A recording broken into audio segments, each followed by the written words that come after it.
Right then, here we go. Manchester United, RB Leipzig, Champions League. No one's there. Did they even play the music when it's all? Yeah, they do, don't they? It needs fans. The Champions League needs fans. None of it means the same without fans being there. But do you know what? They're still going to do it, so we might as well talk about how it's going to go down. How do United beat RB Leipzig? In my opinion, RB Leipzig are one of the most formidable challenges Manchester United could get this season. Julian Nagelsmann is an absolute wizard. And more importantly, and people forget this, he's had a team built that he wants to manage. He's had players brought in that fit his system. Technical, hard-working players. To be honest, if Manchester City appointed him following Guardiola with the style of player that they've got there, I'd be absolutely terrified because I think he's a very good manager and he's managed to assemble a team that's exactly in his image, exactly what he wants, and for that reason, they're absolutely deadly. So then, what do we need to be worried about with RB Leipzig? How are they going to hurt United? Who's the star man? What did he play like? We're going to cover all of that, and then I'm going to give you my starting 11 and how we think Manchester United can actually do this then. So what makes RB Leipzig a nightmare to play against? The first thing, the most important thing for Manchester United is how they press. They set pressing traps. They don't just press from the front. One of the worst performances that we've seen from United, probably in the last 5 or 6 years, was the first half against Manchester City in the semi-final of the League Cup last season, where Manchester City played in this weird sort of unorthodox 4-4-2, and they went man for man across United's back line. The 6 players covered them and just left David De Gea free. Essentially, every time Phil Jones got the ball, they pressed the shit out of him. They was right on his toes, and they kept forcing him to go back to David De Gea. When they did that, David De Gea tried to kick it over the halfway line. He hasn't got the biggest kick on him anyway. And all that happened is Manchester City collected the ball roughly on the halfway line. They already had the players in space because United had spread the pitch so wide as we was trying to play out from the back. Manchester City absolutely picked us off. And it was a brilliant performance from City, and it was a devastating performance from United. Honestly, I've never felt so helpless watching us just get destroyed by another team. And make no mistake, the score might not have looked as embarrassing as some scores that we've had, but the performance was embarrassing. It was weak. It was a complete domination by Manchester City. And the reason was the press. And it was United's inability to find a way round that press. I fully expect a similar thing tomorrow night against Leipzig. They set pressing traps. They don't necessarily do it the same way that Guardiola City do it, and they certainly don't do it the same way that Klopp's Liverpool do it. What you're more likely to see is that they will allow a ball into a certain zone, usually the number 6. As you're playing out, they'll be like, yeah, centre half. Yeah, you can have it. We'll let you bring it out. We'll let you bring it out. And it might leave someone a bit far off. Maybe just stand off him. Not touch tight, just stand off him. So as you look up, you go, oh, he's free. Matic. Pogba would be a good one to try it against. They play it into that guy.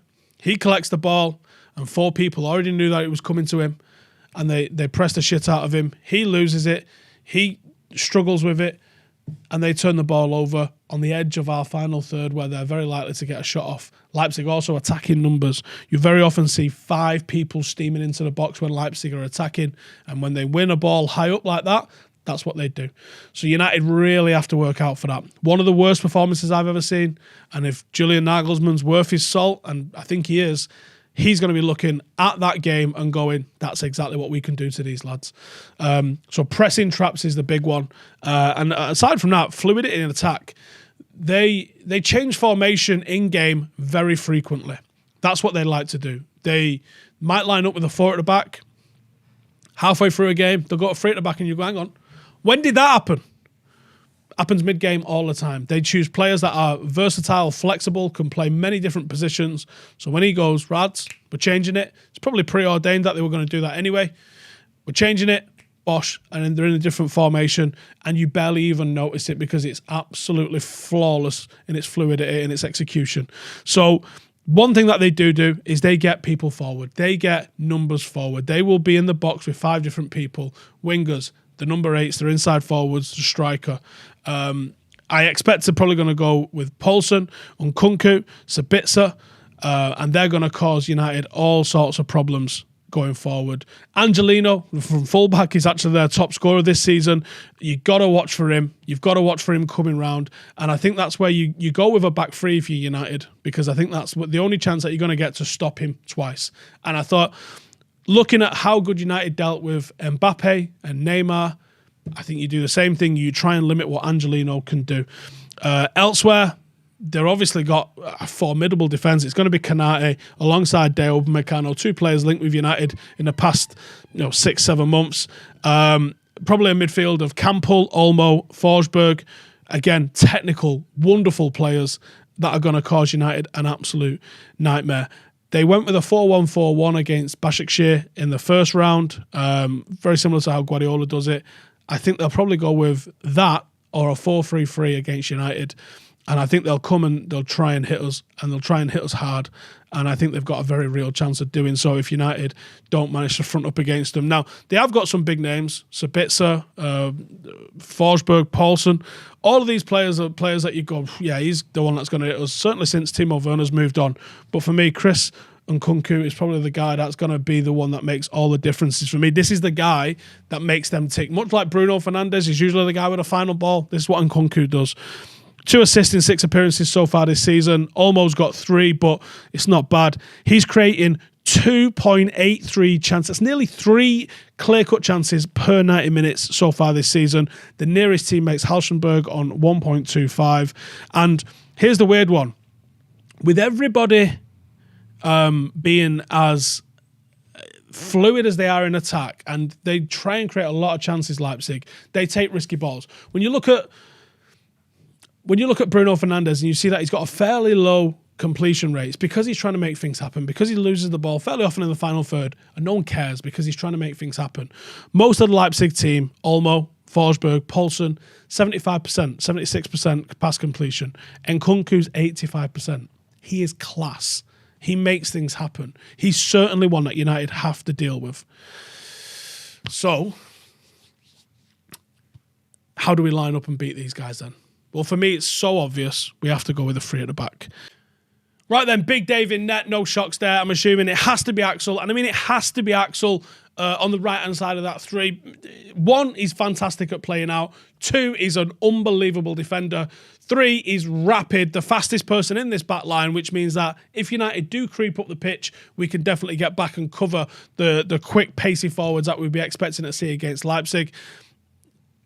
It's got to be Lindelof alongside him. Paulsen's massive. You need someone that's an aerial threat to deal with that. And then, of course, Victor Lindelof. Thought he was fantastic at the weekend. Let's continue to play that.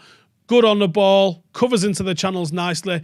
The place where he's a bit weak is aerially, and if you've got Axel and Maguire and Matic in the team and Pogba in the team, you can get away with it a little bit. So let's not worry about that too much. Fullbacks are going with Wan-Bissaka. He's going to have a lot to do keeping Angelino quiet, and whoever they line up on that left-hand side as well. He's very fluid, but someone's going to try and take him on, and we need him there to stop them doing that. On the left-hand side, Telles. I thought, very much like Axel, deserves his start after the performance that we saw from him in Paris last week.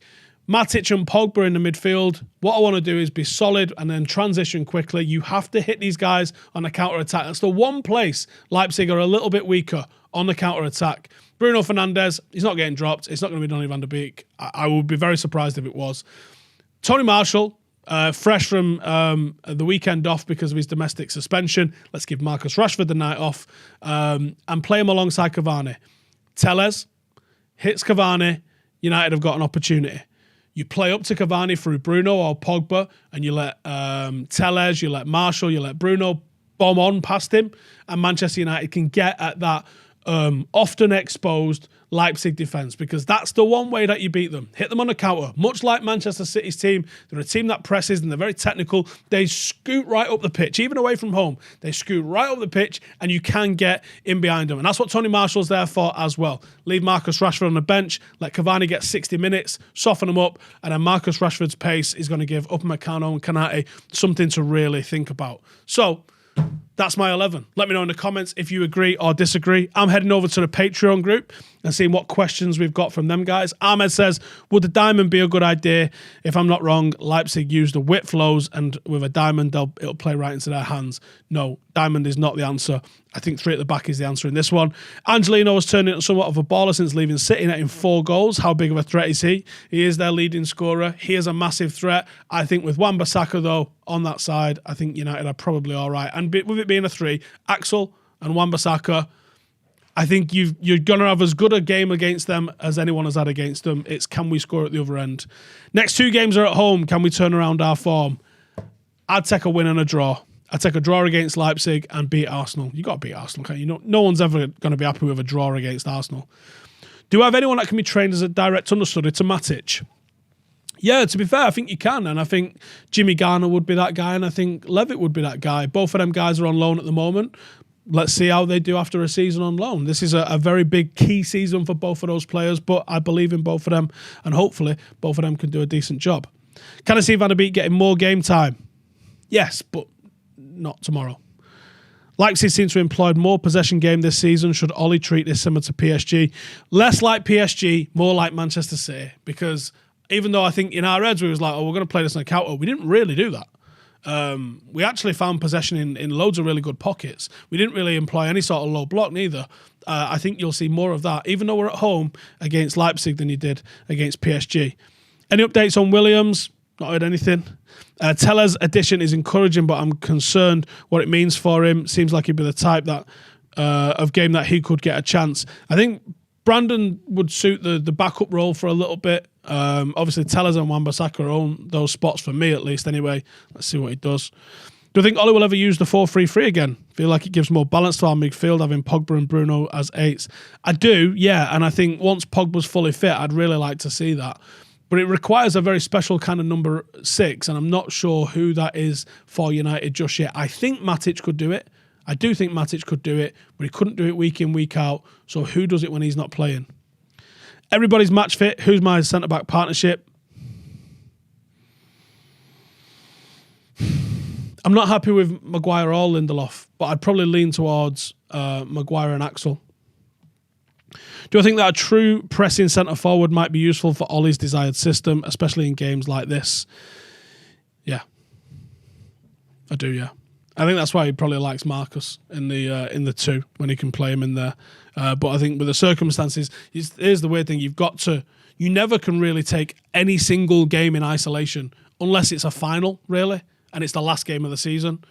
Because when you go, right, we've got a big game this weekend, we've got a big game midweek, we've got a big game at that weekend, and there's players with suspensions, and there's players requiring match fitness, it plays a part in who you're going to play and how you're going to play them.